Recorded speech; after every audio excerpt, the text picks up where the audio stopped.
administration territoriale de la République du Togo, messieurs les observateurs, messieurs les journalistes, mesdames et messieurs.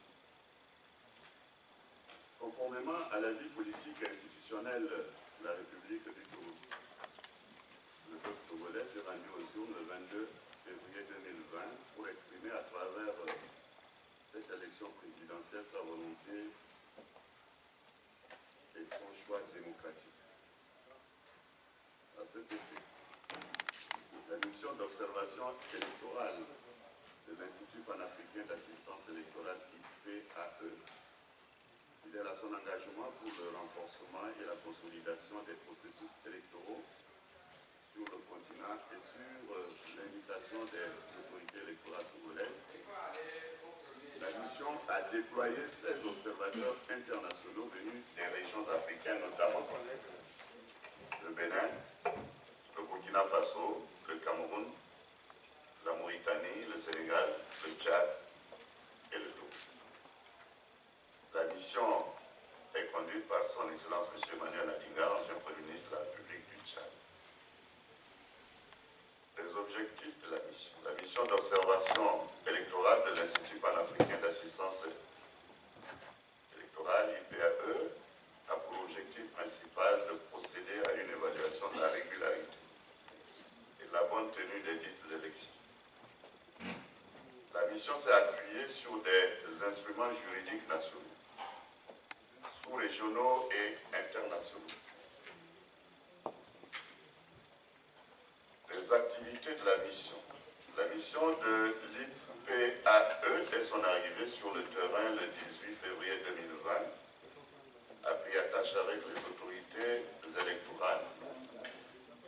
C'est dans ce cadre que la mission a rencontré les autorités de la haute autorité HAC pour s'en acquérir de la couverture médiatique des élections présidentielles. La mission a participé au briefing des observateurs organisé par la CENI et le ministère des Affaires étrangères. La mission s'est déployée sur le terrain de manière suivante. Dans la région maritime, au Grand Lomé, Sévier, Anégrov et Vigie. Région des plateaux, à Tapamé, à Nié et à Tro, Dacha, à Bonou, à Mou, Chakpali, à Gereke, Blakpa, à Wagomen, Passakopé et à Bonou. Dans la région des plateaux sud, Rosseville, Ové, Bonou, Asrama, Tetetou, Toun et Ouala. Région de la Kara, Karaville, Pia, Yadebou, Tchitchao, Tchare, Lassa, Sundina, Ketao et Pagouda. Cette déclaration présente les conclusions préliminaires et les recommandations de la mission d'observation électorale de l'IPAE. La mission étant indépendante dans ses conclusions, adhère à la déclaration des principes pour l'observation électorale commémorée aux Nations Unies en octobre 2005, celle de la déclaration de l'Union africaine sur les principes régissant les élections démocratiques en Afrique, adoptée en juillet 2002 à Durban en Afrique du Sud, et celle de la CEDEAO. Elle adhère également à la Constitution et aux règles de la République du Togo. Conformément aux standards internationaux d'élections libres, transparentes et crédibles, la mission a fait ressortir les constats suivants. Les observations préélectorales.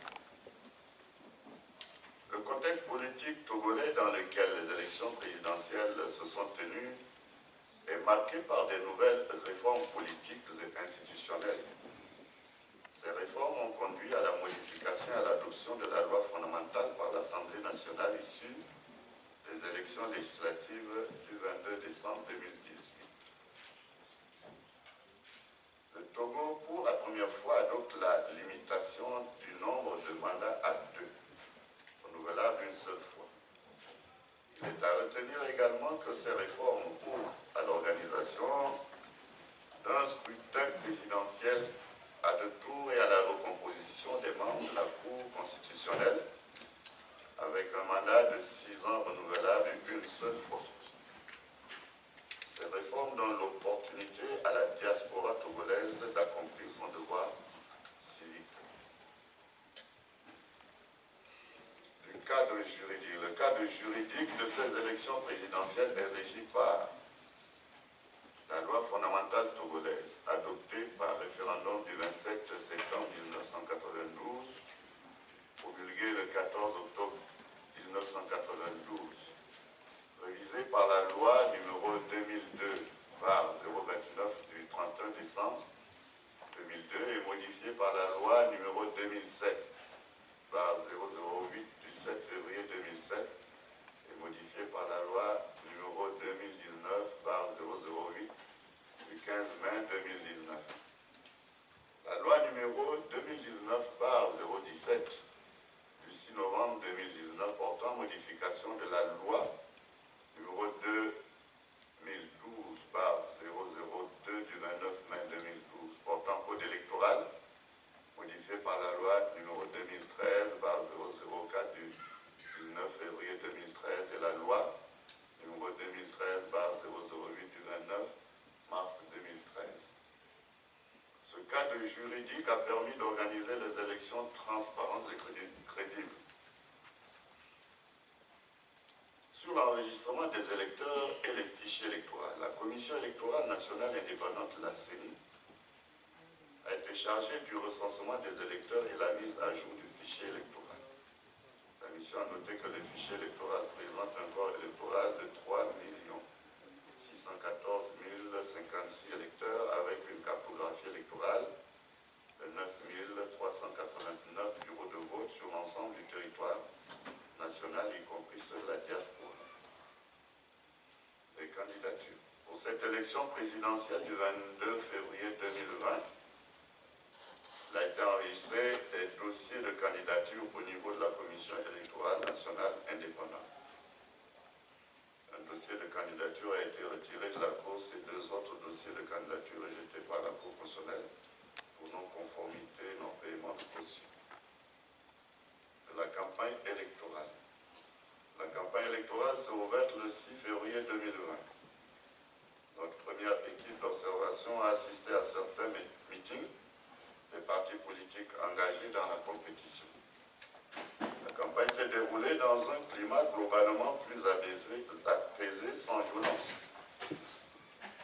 Les activités des campagnes de différents candidats ont été de faible intensité dans la capitale dès l'ouverture. Chaque parti politique a opté alors de mener une campagne de proximité. Sur le plan médiatique, la mission a relevé le passage des différents candidats en lice ou de leurs représentants sur les antennes de la télévision nationale. De nos observations, le temps d'antenne réparti entre les différents candidats a été bien équilibré et respecté. La presse écrite dans son ensemble n'a pas manqué au rendez-vous. La mission se félicite du bon travail de la HAAC pour son professionnalisme dans la gestion et de la couverture des activités de campagne de chaque candidat en lice. De nos observations du scrutin et du dépouillement, il ressort des constats des différentes équipes d'observation ce qui suit. Sur l'ouverture des bureaux de vote, la loi électorale dispose que les bureaux de vote ouvrent à 7 h et ferment à 16 h. Dans la majorité des bureaux de vote que nous avons visités, le matériel électoral était complet. Nos observateurs ont noté sur l'ensemble conditions près des bureaux de vote qui ont ouvert à l'heure prescrite. Notre mission a ouvert 297 bureaux de vote. De la localisation et l'accessibilité des bureaux de vote. L'accessibilité des bureaux de vote le jour du scrutin est l'un des facteurs déterminants à la participation des électeurs au scrutin. Elle repose sur la fiabilité de la cartographie électorale.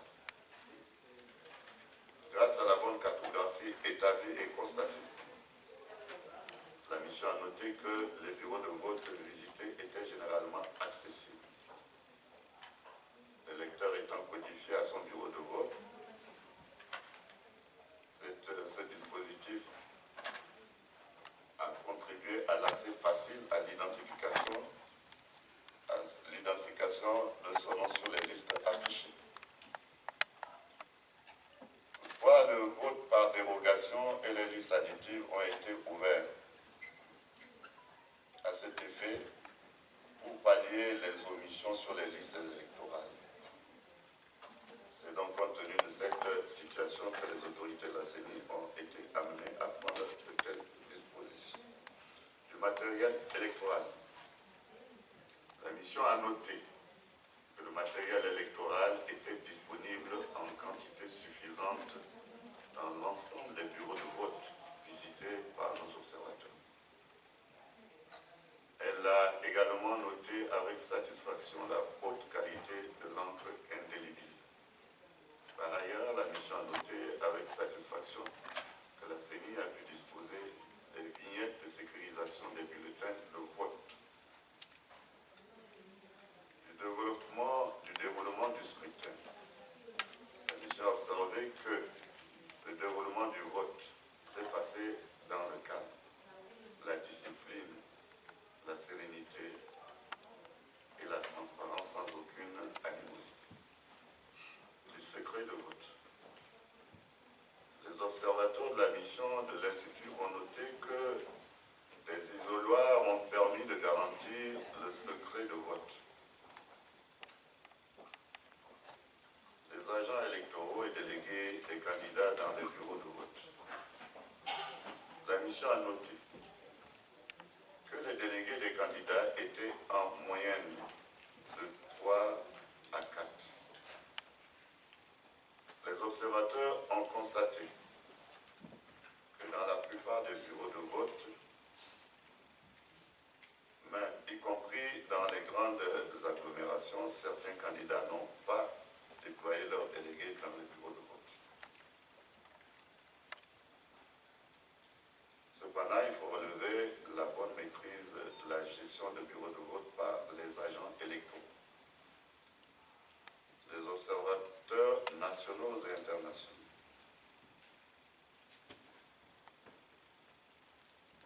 Cette élection a connu la présence de différentes missions d'observation tant nationales qu'internationales, au rang desquelles nous citons l'Union africaine, la CEDEAO, l'OIF, la CENSAD, le Conseil de l'entente des représentations diplomatiques auprès de la République du Togo, ainsi que des associations de la société civile.